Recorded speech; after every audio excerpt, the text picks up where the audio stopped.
So I put out a tweet the other day that said reject Bitcoin fundamentalism, but to say that yield or lending or interest won't exist in a Bitcoin world and that it's evil is fundamentally anti-free markets, and Bitcoin is absolutely for free markets. And Bitcoin stood up and the community stood up and said, we will not let powerful individuals take Bitcoin and change it to their whim. If the fire and brimstone approach worked, then why are we seeing more alts than ever exist? I was around there from almost from the beginning. It was guns, drugs, and Bitcoin. That was what Bitcoin was about. I mean, very, very libertarian.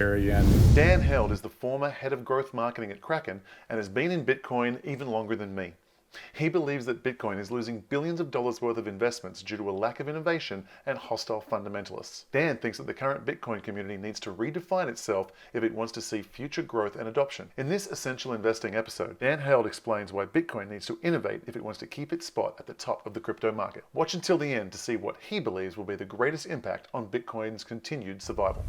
Yeah, I think what's going on right now in the Bitcoin community is you've got, like, if we use a religious example, which, with all crypto L1s, I think religion is a really good way to think it through it. If we think about it like a religion, you've got like Christianity, let's use that as an example, but then there are groups within Christianity where you might have Catholic, or not Catholic, but you might have like Methodist or Presbyterian or some of those kind of, or Lutheran, where it's basically they all believe in the same thing, but just different flavors of it or different styles of it. And so what's happening in the Bitcoin community now is there isn't really a good terminology to label these subgroups. And that's where I've been trying to do that, of kind of like labeling what do these groups look like. And that's where I think the rationalist versus fundamentalist term, I think, is a good way of kind of taking these groups and identifying them with kind of like a key labeling of what they are. So I put out a tweet the other day that said reject Bitcoin fundamentalism, and the way that I define Bitcoin fundamentalism, because I don't think it's been well defined, nor is it like a common terminology. Bitcoin fundamentalism would be, I would say, cultural elements that are being brought into the Bitcoin community that don't represent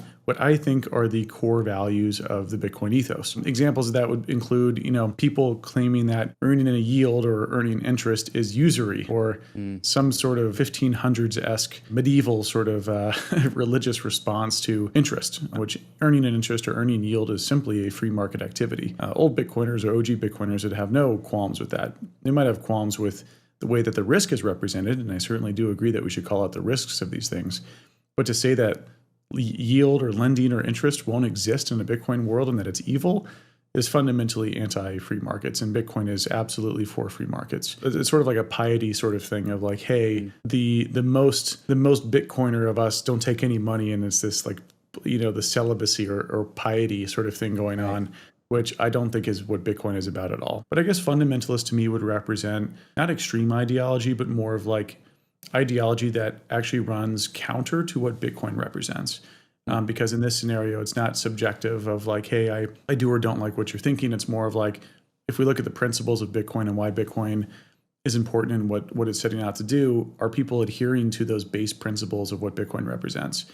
So by using their own sort of measurement stick of ethics, are they themselves using the correct measuring stick is what I'm thinking about. I don't think that there is one single sort of variable here. I think it's a culmination of the activities that occurred in 2016 and 17, where you had, Bitcoin toxicity or Bitcoin's defense mechanism, Bitcoin's white blood cells attack companies and powerful individuals who wanted to change Bitcoin's protocol. These are the block size wars.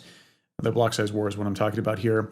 And I think this was a good thing. Bitcoin stood up and the community stood up and said, we will not let powerful individuals take Bitcoin and change it to their whim. I think there's a very powerful movement and a really, really cool movement to represent Bitcoin's decentralization and the ethics and the ethics and sort of the community.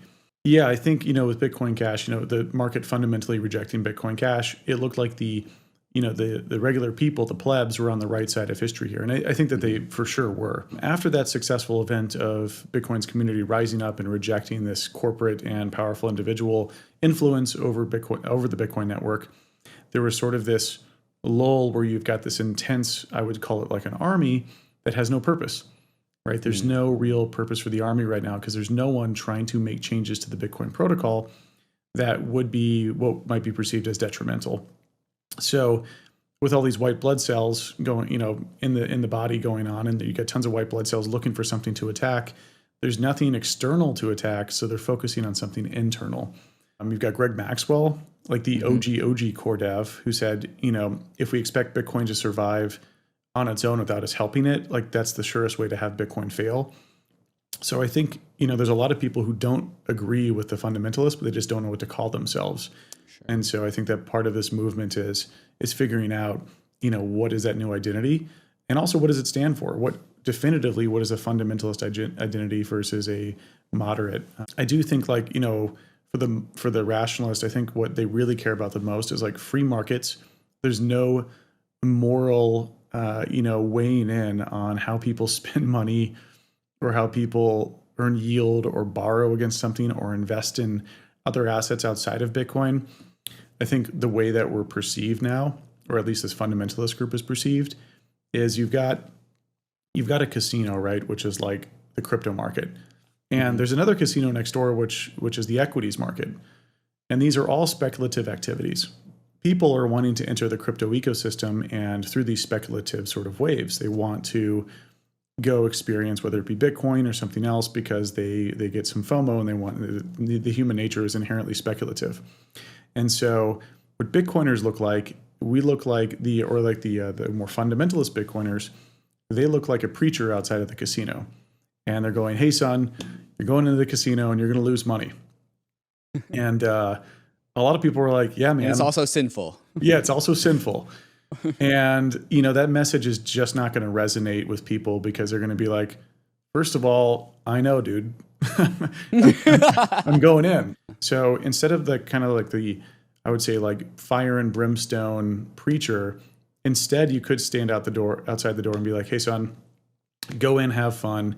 But taken from me, an old timer, you're probably going to want to roll some of those gains into Bitcoin. And I've seen a lot more reception to that of kind of like, you're not a bad person for buying these other assets, but I would highly recommend that you think through this long term and think about what you want to hold, what you want to hodl, what do you want to hodl for a very long time. If the fire and brimstone approach worked, then why are we seeing more alts than ever exist? So I just don't think that is working at all. If investors are abandoning Bitcoin in droves for alternatives like Ethereum, can it be stopped? Dan has a solution, and in the next sequence, he will explain how Bitcoin can make a comeback. Keep watching to find out how Bitcoin can save itself and bring the next big wave of investors. And if today's Essential Investing episode helped keep you informed, share the love by dropping a like, subscribing, and hit the bell so you get immediate notification of tomorrow's video where Mike Maloney reveals when he thinks the next gigantic leg down in asset prices will occur and what will be the catalyst, so that you can fine-tune your investment strategy and not get wrecked like the rest of the herd.